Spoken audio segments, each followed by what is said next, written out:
At first glance, I wasn't overwhelmed. The look and the spec sheets, they rather suggested something tooly than something precious, but you know what? Sometimes we need tools, right?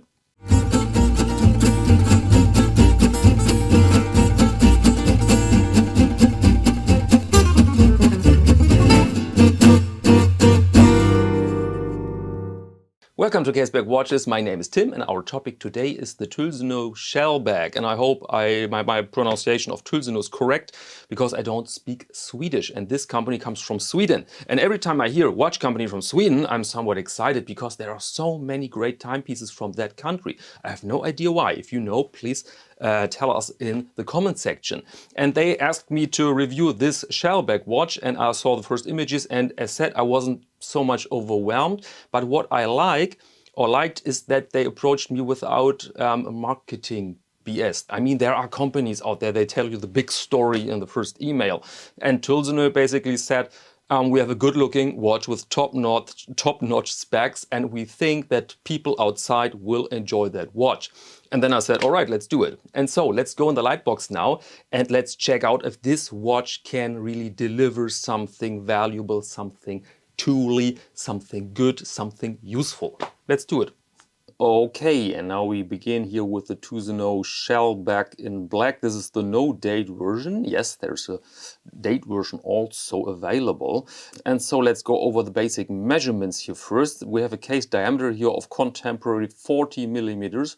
The length overall is 47, height is 13 millimeters, and the lug width 20.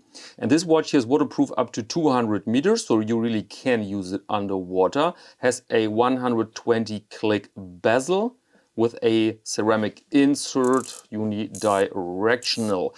And inside we find the Ronda caliber R150 with 28,800 beats, and it offers a power reserve of 40 hours. And the price for this watch here is indicated with 800 euros, so we are in the region 850 US dollars without VAT.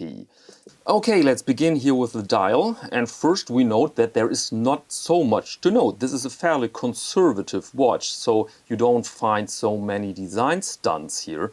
Legibility as a key feature with these large indices, these lume dots, of course the nice uncluttered look because we have only very few words here, and of course this railroad track, the minute scale underlines the tooly character of that watch. I find this, to be honest, not super special. It's not exactly boring, but this is a watch that really has to convince you with specs and with ingredients, and so I'm very happy that this was delivered with that Ronda caliber R150 because that's a Swiss-made movement that can really offer you some quality. And also that they opted for this ceramic bezel. And I've forgotten to mention that this is of course a sapphire crystal with anti-reflective coating. Well done, by the way. Pretty well done. I mean, you have a massive light source over there, but you really can see that it works fine, especially together with a black dial. I mean, black dials are a pain to film. And then we have the bracelet here. Good looking brushed bracelet. See that? There's the clasp, a brushed case, by the way, is also brushed. Only the facets here are high polished. Same thing here. So we have a nice integration of the bracelet. Then you have this quick adjustment when you want to wear the watch over wetsuit. Very nice. Feels good. And the bracelet overall feels pretty substantial. Excuse my hand, by the way, I work like hell with leather and ink and so was a bit messy. But anyway, here you see the bracelet open. There you see the case back with the star. And this feels good. This feels not super special. It feels just like a good quality. I really could or would wear this watch in the ocean without worrying so much about it. So this is very nice. And here you see the sides, so very classy. So functionality now, because this has to convince now. Functionality. This works fine. Alignment is good. And so this works just fine. This is really good anti-reflective coating. See that? Normally here with black dial watches, it's really a pain. But anyway, let's carry on with the crown now. Screw down crown, of course. And it's hackable. Position 2, there you can set the hands. Very good, very nice. And position 1 is not in existence because this is the no-date version. It provides hand wind. This feels good, this feels good. Sometimes automatic movements feel scratchy when you wind them. Scratchy, not really cool. But this makes a nice wheelie sound, if this makes any sense. But yeah, I really like that feel. Let's close it again. And there you are. Good to go. And now let's put it on the wrist. And there you go. 40 millimeters on a 17 centimeter wrist. So for me, a rather big watch. And you see, looks functional, looks pretty tough, feels, yeah, it feels normal. This is the type of watch you just grab in the morning when you have a busy day or you want to do some water sports without worrying so much about brand and fashion. It just looks like somebody who can handle his or her job. And so overall a pretty decent watch with a price tag of 800 is not exactly affordable, but I must say that the specs and the handling and the overall look and the quality here match this price tag. And so yeah, decent watch, decent watch. Okay, welcome back, and now let's carry on with watches from viewers. Send in images and some nice observations here. The first email comes from Fergal, and this is from Wexford, Ireland. Happy New Year to you and your viewers. Thank you very much, Fergal. And he writes, between Christmas and New Year, I was casting my eye for something for myself, and I bought 2 used watches that you might like. The first is an Eterna Contiki 1958 from the mid-90s, 36 millimeters, 80 millimeter lug width with a top grade ETA 2824-2 with a nice 18 karat gold rotor, nice elegant piece.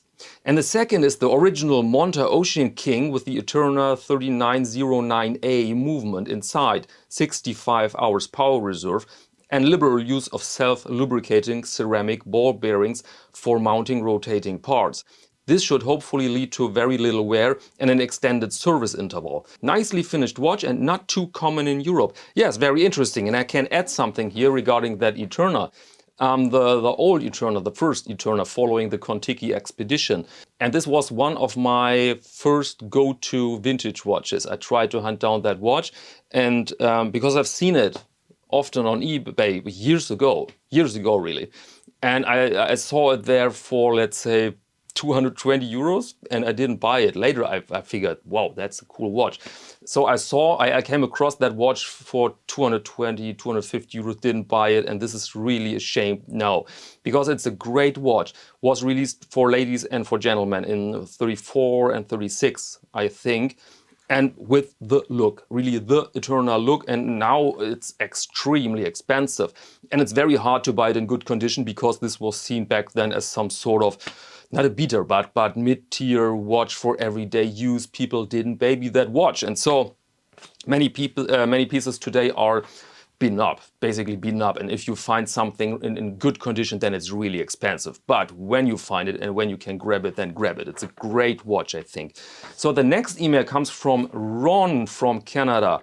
And he writes, I hope you're well and enjoying your Christmas and New Year holidays. The weather has turned a very unseasonably warm 12 Celsius, so I grabbed a coffee and took a walk to Chingwakuzi Park to take a couple of photos, which I attached. The watch here is the Hanhart 417 ES 1954. I very much enjoy your YouTube content, always informative, classy and fun. Cheers to another new year, may 2023 be a great one. Thank you very much, Ron.